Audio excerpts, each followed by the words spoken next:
It's also a great way to track how good your coach is doing. I tell parents that.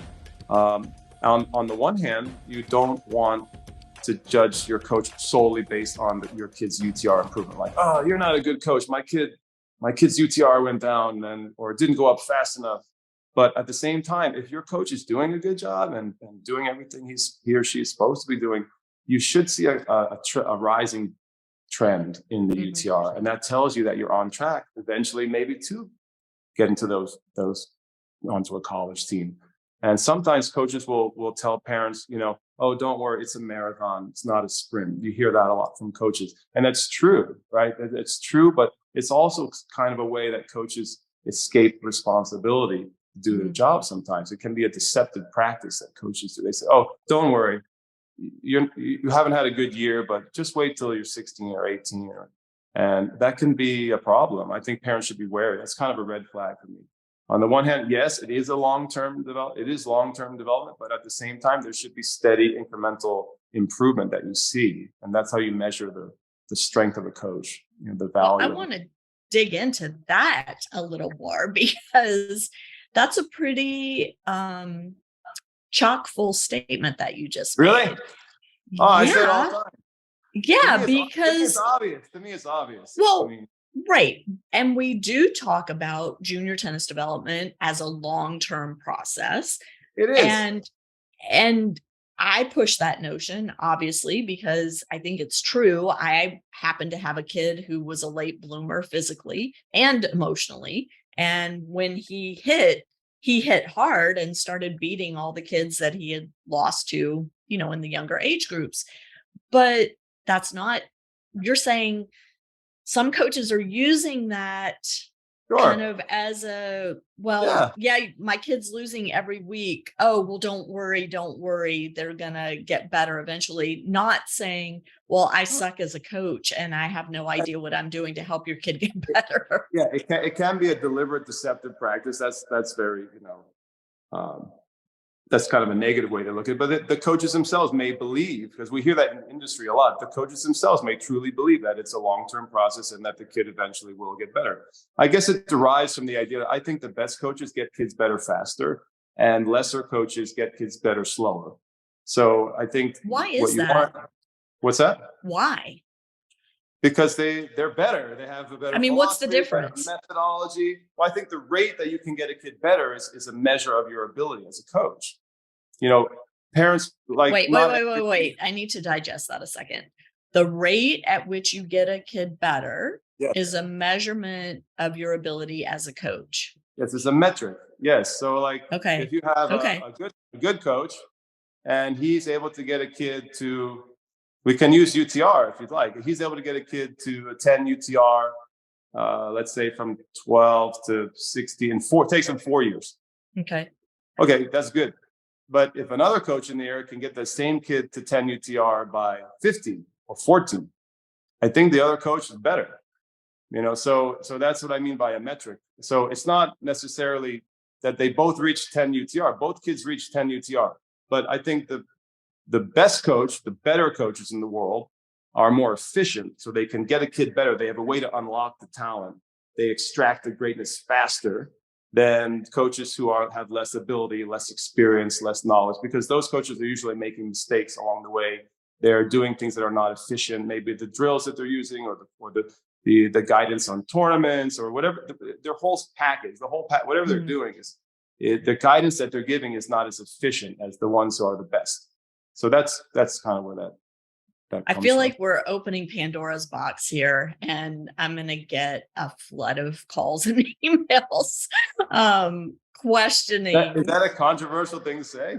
Well, I don't know that it's controversial. I just think it's a different way of evaluating coaching that maybe people haven't thought about. And so, how do you know as a parent, is my coach the right coach for my kid? This is the question. It's the age-old question. I think this is where UTR and WTN is very, very valuable, because you have an objective data point on which to measure a coach's ability.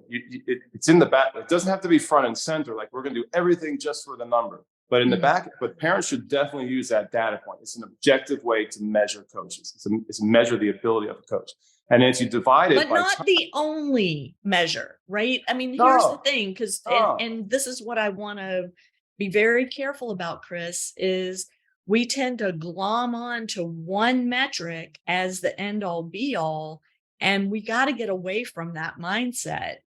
But Lisa, that's the God out. It's God. You have to trust God. Whatever God says. God is omnipotent, Oh, let's omniscient, not go there. omnipresent. UTR, the algorithm can't be wrong, Lisa.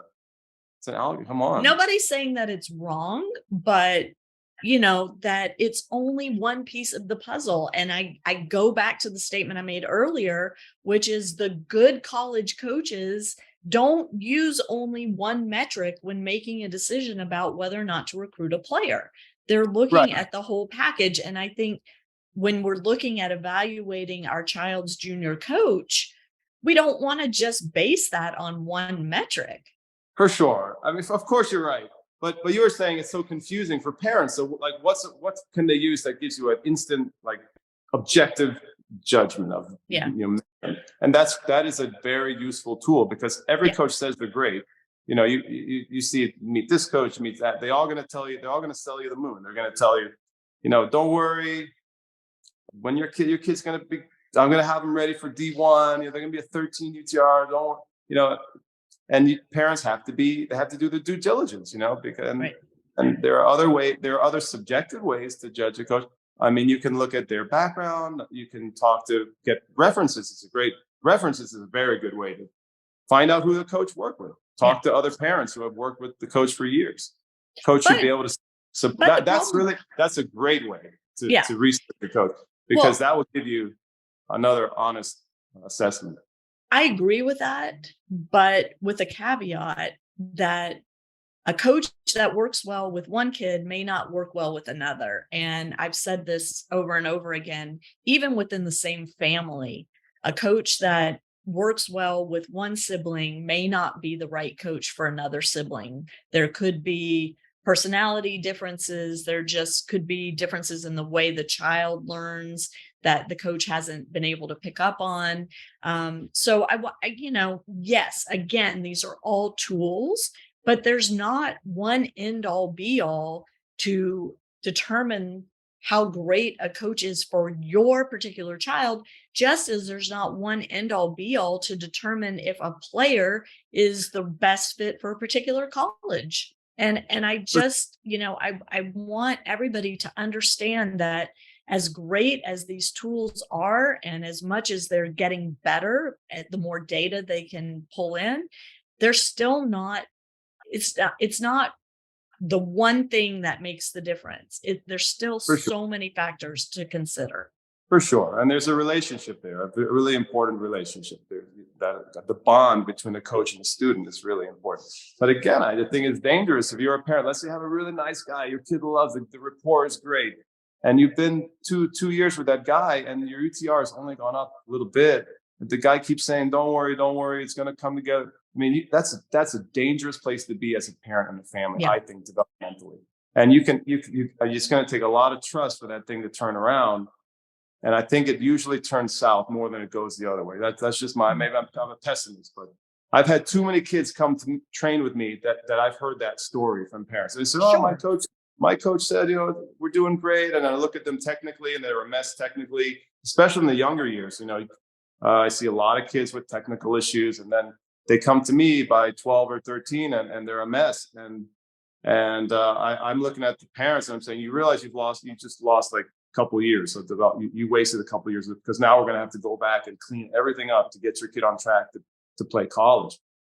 Things like that, I think, are inexcusable. That's a kid's life. That's a kid's dream. Let's say you have from age 10 to 18, if you have 7 or 8 years to really train and to make the most of every day.